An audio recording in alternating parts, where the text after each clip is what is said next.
These are the pros and cons of surrogacy that no one is talking about. And for context, I'm Angela Mook, and I've been part of hundreds of journeys with my agency, Alcea, and I've completed 6 of my own. And after the pros and cons, I'll be giving you some of my own truths from 20 years in the surrogacy industry. So if you've ever been curious about being a part of this world, grab a drink, maybe your partner, and let's dig in. When I think about surrogacy, a few pros really stand out to me.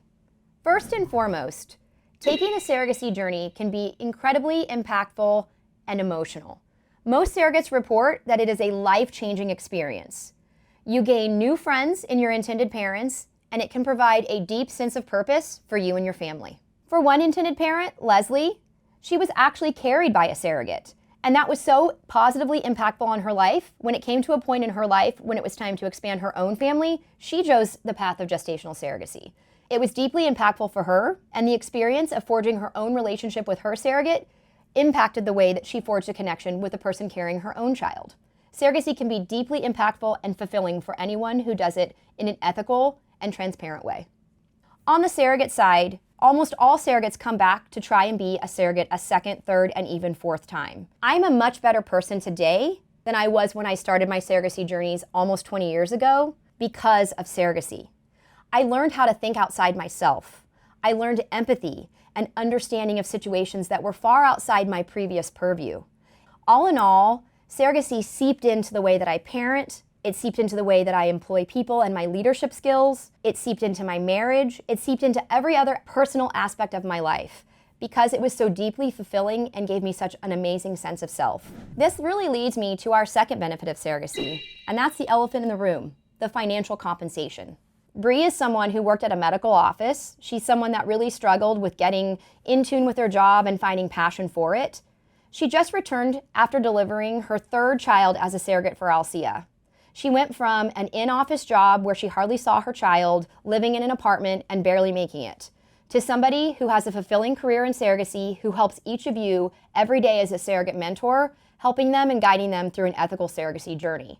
All in, the financial compensation led me to the beautiful life I have today. It led me to living in New York City, opening Alcea, and surrounding myself by passionate women who do this work day in and day out. When I began the foundation of Alcea Surrogacy and wanted subject matter expertise in building an ethical model that was decidedly different for both intended parents and surrogates, I reached all the way back into my surrogacy community from almost 20 years ago. In fact, if I look at the majority of the friendships and support system that I have forged in my life, that I've cultivated and kept for now decades, almost all of them come from women that I have met in the surrogacy community. One of my closest friends and advocates when I was a surrogate was Christy. Prior to social media, surrogates connected on Tumblr message boards, and the message board that I met Christy on was Surrogate Mothers Online. And as a surrogate herself, she understood my emotions and everything that I was going through. For 20 years, we've kept in touch. We've always talked about our life outside of surrogacy. I can actually remember texting and talking to her on the phone while I was delivering my surrogate babies. I would say, I'm gonna put you on hold, and I would push, and I would come back to the phone 30 seconds to a minute later. Fast forward 15 years, and here we are building this amazing community of surrogates through our Alcea co-op program and supporting hundreds of families through their surrogacy journey. My story is not isolated. In fact, the majority of women on my team have that special someone that they met in their surrogacy community, their surrogate sister as they call them, and we all lean on one another and hold space in this very nuanced and crazy world to ensure that we have the support that we need in a world full of craziness. All right, so let's shift gears. Obviously, surrogacy was an incredibly positive experience for me, but that doesn't mean everyone should pursue a surrogacy journey. Not only have I collected and read many years of people's complaints and concerns with surrogacy, today in the agency, we hear them each and every day from both intended parents and surrogates. So here's a few cons of becoming a surrogate. One of the biggest pain points in the surrogacy screening process, and where we actually lose a lot of candidates, is when it comes to asking a lot of intrusive questions regarding your personal life. To become a surrogate, it is critical that you understand we will be reviewing all of your pregnancy and related history, and sometimes that is everything from if you were late to appointments, if you came in and tested positive for drugs, or if there was any kind of mental health concerns throughout the journeys of you being pregnant. We're going to ask you questions about past drug use, sexual history, as well as your current sexual partners. You will have to see a multitude of doctors, a lot of which might perform vaginal ultrasounds. While we do try and honor bodily autonomy, and surrogacy should never be worth giving up your sense of self, a lot of people are genuinely surprised by the level of intrusion both the agency and the clinic ask of a surrogate. It's critical to not only protect your intended parents, but yourself, that you're open and honest. I've given myself over 1,500 injections for my 6 surrogacy journeys. There's a lot of commitment with taking all of your medications on time, going to all of your monitoring appointments, and traveling for your embryo transfer. You definitely have to be organized and on top of things, and it can actually be incredibly time-consuming and difficult. So definitely have to be at a point in your life when you are prepared and able to attend and pay attention to your medical protocols. I'd like to remind everyone that pregnancy is a serious thing. Pregnancy is risky, and pregnancy can sometimes be dangerous. This is a huge sacrifice that you're making on behalf of someone else's family. Unfortunately, Alcea has seen some of those complications. In the past couple of years, we've seen young, healthy women lose their uterus and therefore the ability to ever bear children in the future. This is not a decision that should ever be taken lightly. Pregnancy as a whole is complicated and can sometimes have long-lasting health ramifications for you and your family. Pregnancy can even lead to death. It's so important that you really think this decision through and that you always work with a safe and ethical agency who's going to do the necessary checks and balances on your intended parents, as well as on your own health to ensure that everyone can partake in this beautiful journey as safely and ethically as possible.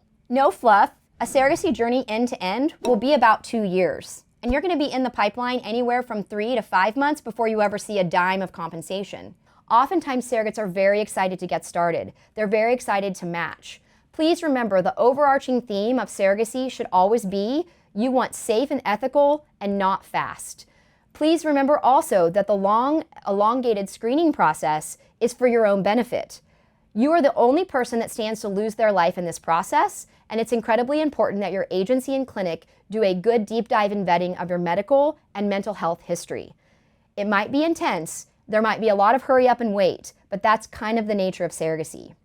When it comes to meeting your intended parents, you want the right match, not the quickest match. And sometimes, in order to meet all of your needs and expectations, it takes a little bit of time and a lot of questions to find the perfect match for you. Same thing for the intended parents. Of course, the pregnancy will move forward as a normal pregnancy, but getting there can also feel like a very long road. You have to be patient, you have to be committed, and you have to understand that surrogacy compensation is not quick. You will have a lot of steps before you ever see any kind of compensation for your activity. So if you're not committed to the process and you've got big plans next year and you're on a really tight timeline, talk to your case manager and make sure that surrogacy is right for you at this time, because there is really no control you have over that schedule. One of the things I hear most frequently about surrogacy are the stereotypes. Oftentimes, women are considered baby sellers or money hungry. Oftentimes, people look at this as a journey that is immoral or something that they quote unquote don't agree with. Even strangers are going to feel compelled to say things that feel really uncomfortable for you. You have to be prepared to answer these questions, and you have to be resolved and confident in your choice and decision to become a surrogate. I've had strangers ask me what I'm doing with my compensation, if I was poor and needed the money to keep my mortgage. I've had people accuse me of being a baby seller. I've had a lot of people give me a lot of judgment in caring for gay people and saying specifically, doesn't every baby need a mother? I face judgment from even my own family. My parents and siblings are all in disagreement with surrogacy. That is why it is critical that you have a support system, that you have thick skin, and that you have a level of confidence heading into your surrogacy experience. Here's a few things that I feel like no one is talking about in the surrogacy space. Oftentimes, surrogacy can lead to a career. Our entire team is actually staffed by people who have gone through a surrogacy journey in the past. Previous intended parents, previous surrogates, even children of surrogacy experiences. We really try to keep it into a close, tight-knit community. A lot of surrogates end up being case managers and or advocates for the agency that helped them become a surrogate. Surrogacy truly is a community, and you could forge a career path in the third-party reproduction space by simply applying to become a surrogate. Everybody assumes that people seeking the services of a surrogate simply cannot have children of their own. But there are a lot of really complex reasons why people choose the path of surrogacy. I had some amazing intended parents that were declined by other agencies as well as a clinic because they were considered to be doing social surrogacy. The intended mother is someone that was recovering from a severe eating disorder. and her psychiatrist and psychologist said she could carry a child. But she told me in confidence that she knew herself and she was very nervous about a relapse in the event that she had to gain the weight needed to keep herself and her baby safe during pregnancy. She faced a lot of judgment, not only from the external community, but from the internal surrogacy community. Alcea is a safe space for anyone, and we are not a gatekeeper for the reason why an intended parent would need to utilize a surrogate, and the community should never judge when they don't know specifically the reasons why.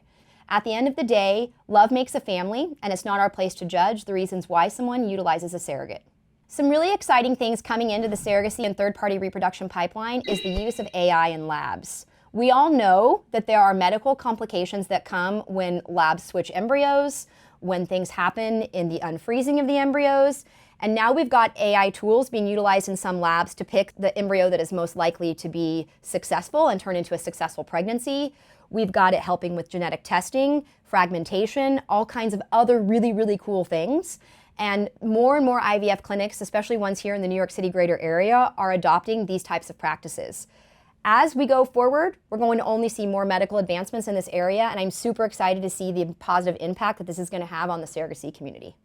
Hopefully this has given you a really good, realistic picture about what surrogacy entails. It's critical that you are in a healthy spot in your life and that you have a healthy mindset in your body and spirit before applying to become a surrogate. This is a very big commitment, and it's our job to really put all the cards out on the table about the pros and cons of becoming a gestational surrogate. So if you're interested in starting your surrogacy journey, click the link in the description, and if you're curious for more motherhood and surrogacy advice, I've got 27 years worth in this video. See you there.